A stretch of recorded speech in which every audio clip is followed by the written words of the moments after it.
This just means that the weather will be so impactful to what you're doing or what you will not be able to do over the next several days that it really rises to be really one of the top issues day to day. Now, today and tomorrow, we've got a brand new system rolling in with valley rain and Sierra snow. And tomorrow, it really takes it up one more notch because it's going to be raining very hard as well as a lot of wind. And that's going to really change the intensity of the storm, both for driving around, the visibility on some of the roadways. And then after an entire day of saturating rain, you throw in some wind gusts up to 30, 35 miles per hour, and we could be losing trees and some limbs. And that always increases the possibility of power outages, both up high in the Sierra and down low in the valley as well. So these are the top headlines for your weather impact alert days.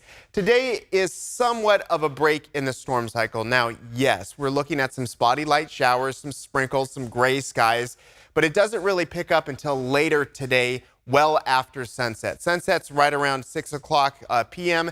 5:30 p.m. It's completely dark by 6, but it's not really till 7, 8 o'clock later on tonight that we're going to see the brand new system move in, which is heavy valley rain. It's going to be really heavy overnight, by the way, during the commute on Tuesday, during the commute home on Tuesday with strong winds. A bit of a break on Wednesday, then it comes back again Thursday night, and starts to wrap up early on Friday. So this is the environment that the next system is going to move in. Now, clearly, since we went through a storm cycle over the weekend for Donner Summit and Echo Summit for both 80 and 50, yes, there's snow on the side of the road, but we should have some on the road. So what happened there? Well, if you don't remember, it was really warm. We did see some valley rain right around an inch. A lot of places got less than that. So it wasn't that impactful for the amount of rain that we saw over the weekend, but it was for events and things going on because it was Friday, Saturday, and Sunday. But up high, it was a totally different ball game. We saw anywhere from 3 to 9 inches of rain, and at times it was up above 9,000 feet. So that's rain even for the ski resorts, before things started to come down a little bit late in the day. The center of almost all the activity so far this season has been Northern California, and far Northern California is still way above average. Redding is 8 inches above average. Eureka 6 inches above average for rain in the bucket.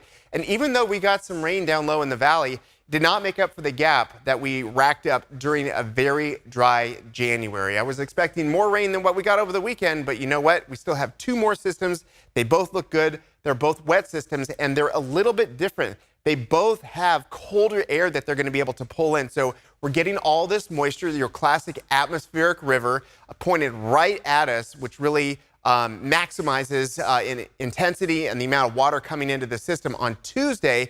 And then we're going to see it start to drift down to the south. We dry out for a day on Wednesday, and then we're going to be pulling in more for that system on Thursday, which is much colder, by the way. Each successive storm gets colder and colder and colder, and that's going to lower the snow level to a more traditional spot at the passes and a little bit below. But by Thursday, it goes all the way down to 3,000 feet at times. So that is a cold system with lower snow than we've seen the entire season so far.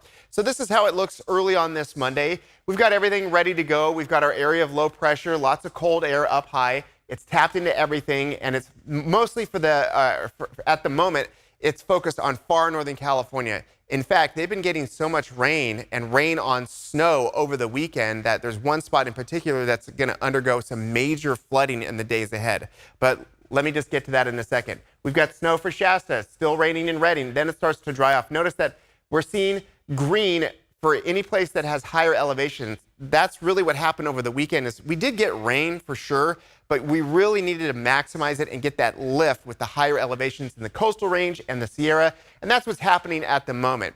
Close to the valley floor, there's plenty of moisture around, but there's not really anything forcing it to precipitate out. So that's why we're getting cloud cover, maybe some sprinkles. If you're on the edges of the valley, you have better chances to get some light showers like we're going to see in places like Grass Valley and Forest Hill and Placerville, Pollock Pines. But really what we're looking at is 2 big impacts from all of this. When the rain ramps up tonight and through the day tomorrow, we have a flood watch. Now that means that conditions are ripe to get an excessive amount of rain over a long duration. So anything that's flood prone, creeks and streams and even some big rivers are going to undergo rising waters and some localized flooding. Also, street ponding is a big deal both for driving on the freeway as well as any clogged drain. You're going to get, with the amount of rain that we're looking at, you're going to get some localized ponding and also some flooding as well. But then we're starting to look at some of the big rivers. Sacramento River's come up quite a bit in various spots. And then we've got one here. This is an official flood warning all the way till Friday for the Pitt River near the community of Canby. It's going to be rising to about 10 feet. And for local perspective, 15 feet is the all-time record. That would be catastrophic flooding. So this is considered a major flood on the way in the coming days. The other thing that we're looking at here is a winter storm warning. Now, these are issued from the Weather Service when the amount of snow is going to be on the order of at least a foot or more, and also winter driving conditions and just winter weather in general is going to be rampant all throughout the region, and that's what we're going to experience today through Wednesday early morning, and then we're likely going to get another one of these when we start looking at the next system by Thursday. So just know that what we've seen in the mountains so far with high elevation rain has not really resulted in winter driving conditions. In fact, a lot of the roads over the weekend were flooded with rain and wet, slushy conditions, but not snow-packed or anything like that. Moving forward here, we're going to be looking at a high near 60 degrees. The rain, like I mentioned earlier, does not really kick in until after sunset. Notice that there's 2 drops here instead of 1. That shows you the intensity of the rain is picking up through the overnight hours, and this is probably the best way to visualize what's coming our way. Clouds, a few spotty sprinkles. We're just kind of waiting. Commute home for Sacramento, Elk Grove, Stockton, Modesto. Essentially everybody except for Bay Area and closest places to the Vaca Hills. That's when we're going to start to see the rain. Then it's going to be picking up in intensity. It's going to be raining hard all night long. Here's your early morning commute time, and look at this. We've got Sierra snow. We've got valley rain. That's going to be very consistent all day long. And then what I would call the peak of the storm, where we're really getting hammered by everything all at once. This is heavy valley rain, very heavy. Heavy Sierra snow as well. The snow levels are a little bit high in the beginning with this one, 7,000 feet or so, but it is past level snow through Tuesday. And we're also going to see a lot of wind. As that line pushes through, wind gets up to 35, 40 miles per hour. So I would say the most likely time period when we could be looking at tree limbs coming down and localized power outages is going to be Tuesday afternoon into the evening.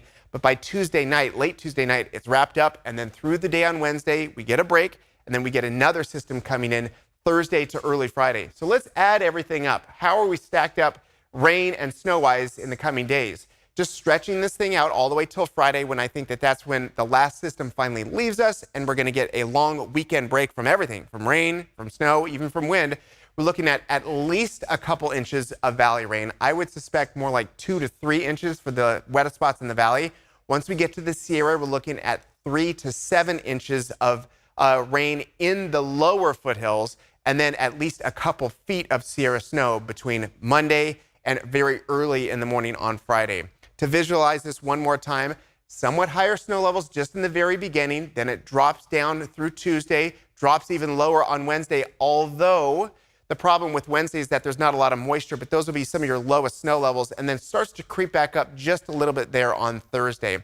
The whole system is taking on a lot of water. Now, one of the places we like to look is the Sacramento River at the I Street Bridge. It's come up from 7 feet to 14 feet, and it's going to continue to go up 10 more feet. Now, we're not in any danger of flooding or anything like that, but we are going to see very large volumes of muddy brown water along with a lot of debris just pushing through every waterway. But some of the bigger ones like the Sacramento River is still coming up, and it'll be very noticeable, very visual in the days ahead, just because we've seen so much moisture and high elevation rain as well, finally starting to show up in some of the lowest waterways and then out to the ocean. So this is what we're going to see here, folks. We've got today and tomorrow as weather impact alert days. I'm not really worried about intense rain until after sunset for places like Sacramento. All day rain, all day snow on Tuesday, things winding down on Wednesday, picks back up again on Thursday, and then winding down early on Friday. Then a dry and much needed break in the action just to let all the water do its thing and work its way out of the system so we can get ready for the next system coming in. The issue is that after this dry weekend and looking ahead to next week, we are likely to remain colder, so that will preserve any of the snow that we have, which is a good thing for our snowpack, which is below average.